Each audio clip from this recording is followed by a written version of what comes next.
Inertia is our first topic. What is inertia? It's a property of stuff. Something that's made of stuff. Something that has weight, mass, has inertia. And the more mass, the more weight it has, the more inertia it has. Inertia is this property, when something is moving, it wants to stay moving.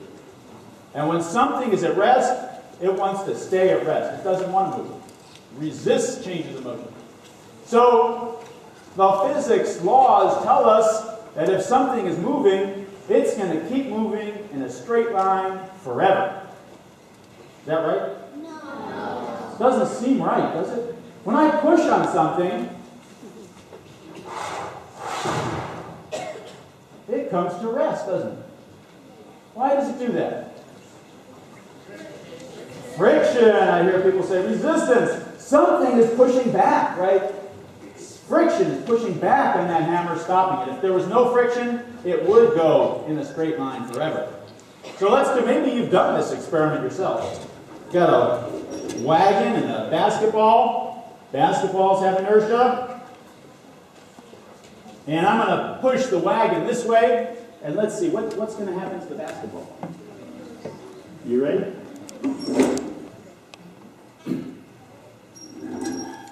Maybe it wasn't obvious.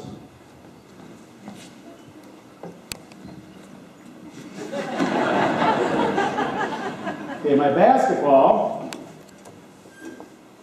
is here. You ready? So what happened to the basketball? It actually did move forward a little bit because the wagon's pushing it that way. It had to go that way, but nowhere near as much as the wagon. In relation to the wagon, it actually moved backwards, didn't it? Because it has inertia, it resisted that change in motion, and it lagged behind the wagon. The same thing happens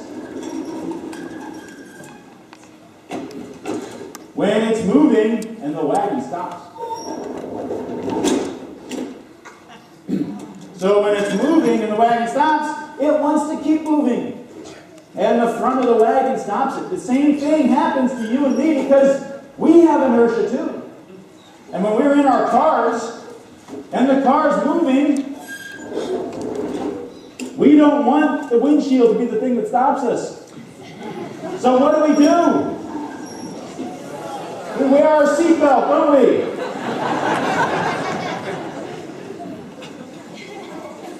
So then when the car stops, the basketball's safe, or we're safe. So always wear your seatbelt.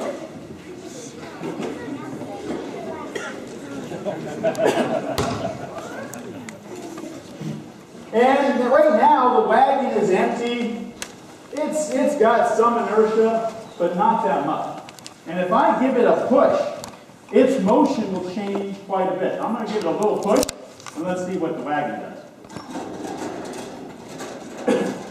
So that's a pretty big change in motion because that wagon doesn't have a lot of inertia. But if I could add a massive object to the wagon, no offense, David.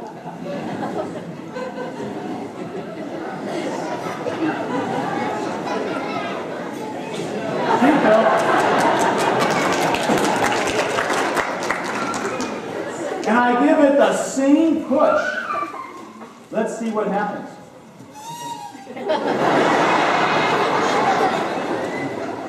Much more inertia, a very small change in motion resists that change in motion.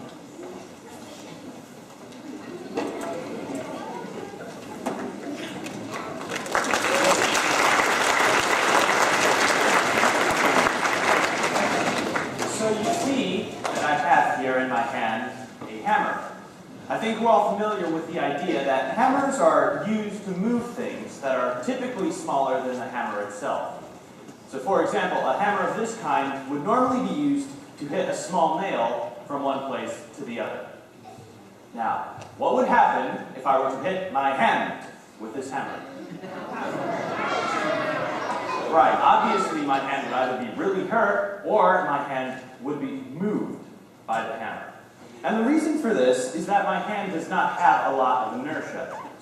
Now I also have with me a really heavy, really massive anvil.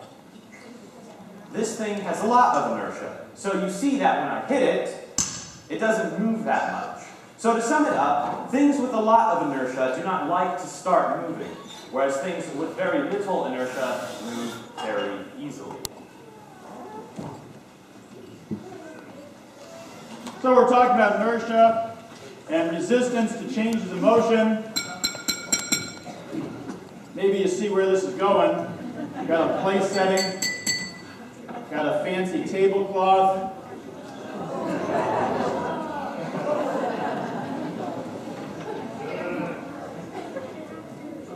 Wait a minute, something's not quite right. Something's missing. Oh, I know what it is.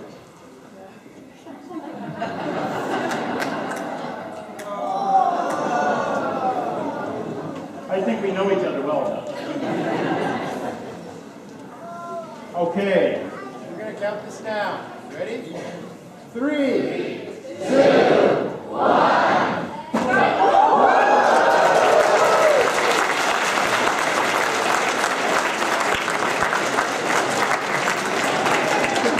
Does everybody know what this is? What would happen if I dropped the egg? The egg would break. So what we're going to do is we're going to set something up here. We're going to use our glass of water. We've got a pie plate and a cardboard tube. And what we're going to do is going to arrange it very carefully. I'm going to put the egg on top of the cardboard tube. Does everybody know what this is? I know what you're thinking. They're going to break the egg and then they're going to have to use the broom to clean up the stage. Hopefully not. What we're actually going to use this broom for is we're going to hit the pie plate in the cardboard tube and they're going to fly off in this direction. But the egg has inertia, so what's the egg going to want to do? Is it going to want to fly off? No, it's just going to want to stay where it is. But since it's not supported by the cardboard tube anymore, it should just drop right with the glass of water. So are you ready, Frank? Ready. Let's count this down. 3, 2, 1. You understand what we're doing? The egg, the massive egg, has a lot of inertia. We're going to whack the pie plate this direction, see what happens to the egg. Okay. Wait. Okay. Now we're ready. 3, 2, 1.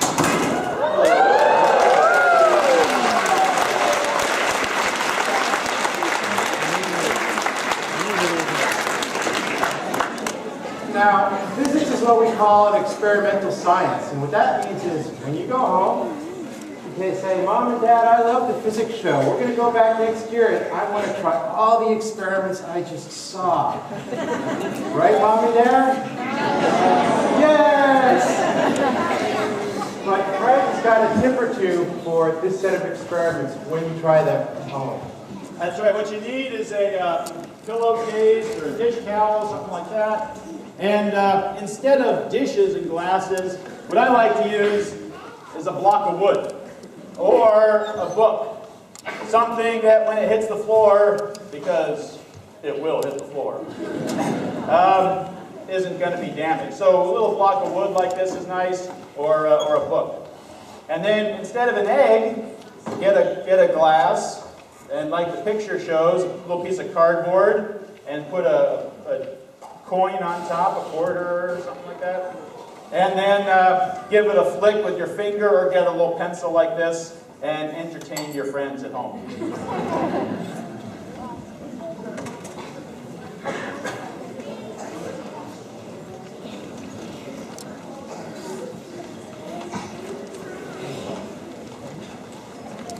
So we got a bowling ball. And our bowling ball is hanging from a string. And underneath it, we've got another string. And we've got a handsome physics instructor waiting to perform a demonstration. And when I push down on this bottom string, which string breaks? The top string or the bottom string? I'll tell you what. If you think the top string is going to break, let's hear a round of applause for the top string. If you think the bottom string is going to break, round of applause for the bottom string. Pretty even, pretty even. All right, so let's see what happens here. Are you ready? Here we go.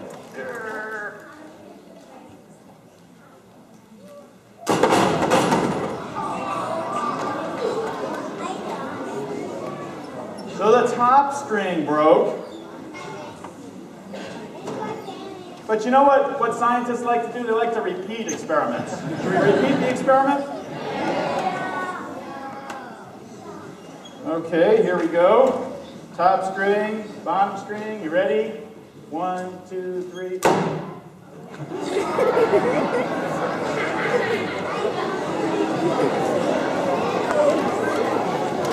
So, I played a little trick on you. I said I was going to repeat the experiment. But when you repeat an experiment, you have to do everything exactly the same. And I changed something, didn't I? I pushed the first time very slowly. And when I push slowly, the bottom string is just holding up the force I'm pushing with. The top string is not only holding up the force I'm pushing with, it's also holding up the bowling ball. So the top string breaks.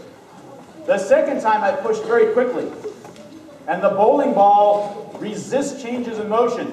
It didn't move very much. And so the bottom string moved a lot and stretched and broke, and the top string was protected by the inertia of the bowling ball. Inertia. So what else has inertia? Shopping carts have inertia. Right? They're made out of stuff. They've got inertia. They're on wheels. Wheels are relatively low friction. These shopping carts are at rest, so they want to stay right where they are. Let's see what happens.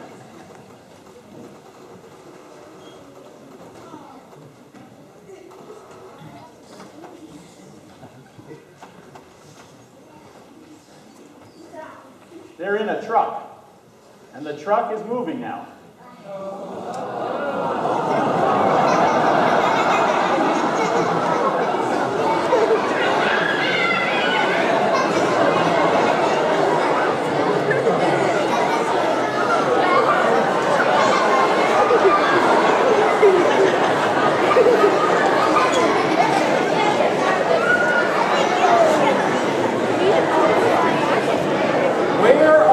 Shopping carts now, they're pretty much in the same place they were before, just lower to the ground, right? You want to see that again?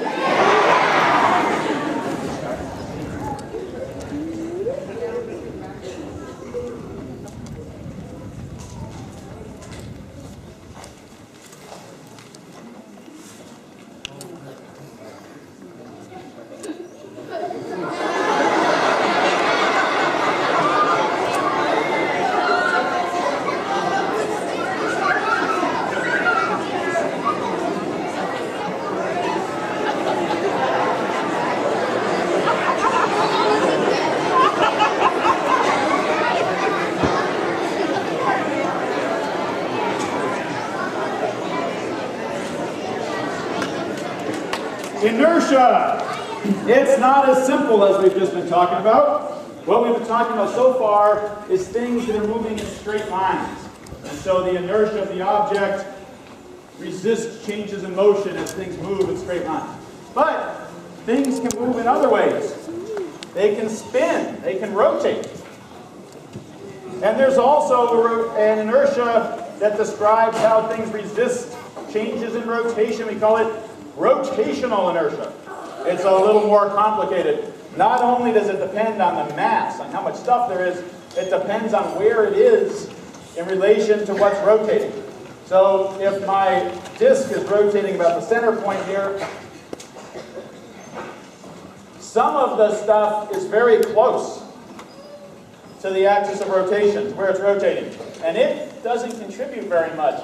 It doesn't prevent it from rotating. But some of it is way out here at the edge, and it contributes a lot to the rotational inertia. So So this object, because some of the mass is enclosed and some is far away, it doesn't have a very big rotational inertia. This one, made out of the same amount of stuff, it weighs the same, but you see all of it is far away from the axis of rotation. So when this one spins, it really resists changes in rotation because all the mass is far away from the axis of rotation. Big rotational inertia. So what we're going to do, we're going to race these down our inclined plane.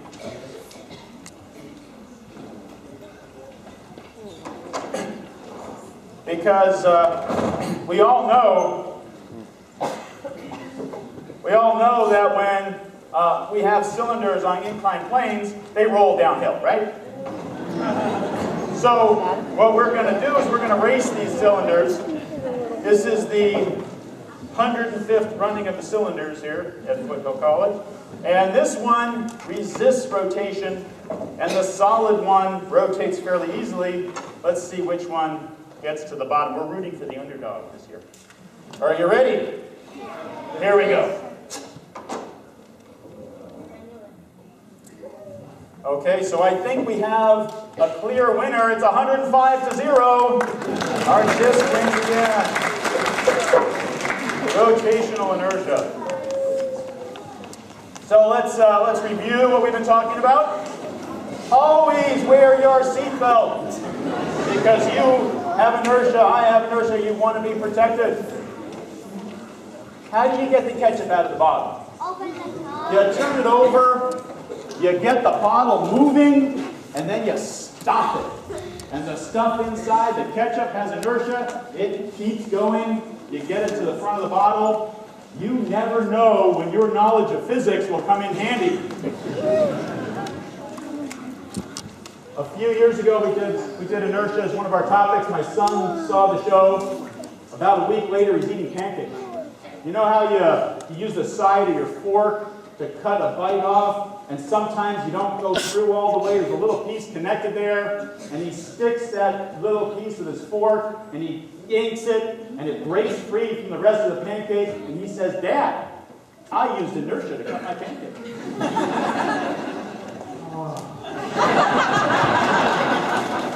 I tell you, as a physics instructor, there's no prouder moment. This roll here, when it's full, when it's big, it has a lot of rotational inertia. It resists changes in rotation. So when it's big like that, grab the end here. Don't hold the roll. Just grab the end and give it a yank and see if you can tear it off. Then, when it's small, when there's not much on there, do the same thing and see what the difference is. I'm going to have you thinking about physics all the time. Okay, what I want you to do now is just play along with me for a minute. Hold your hands out in front of you. And in your left hand, I'm going to put my wallet. Don't worry, there's not much. And in your right hand, I'm going to put my cell phone. What do you think? What do you do? Which one's heavier?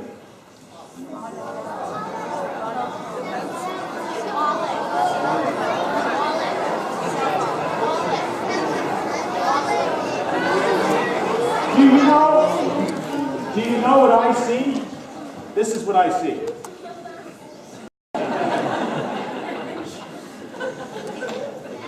You know why you're doing that? Because you know something about inertia.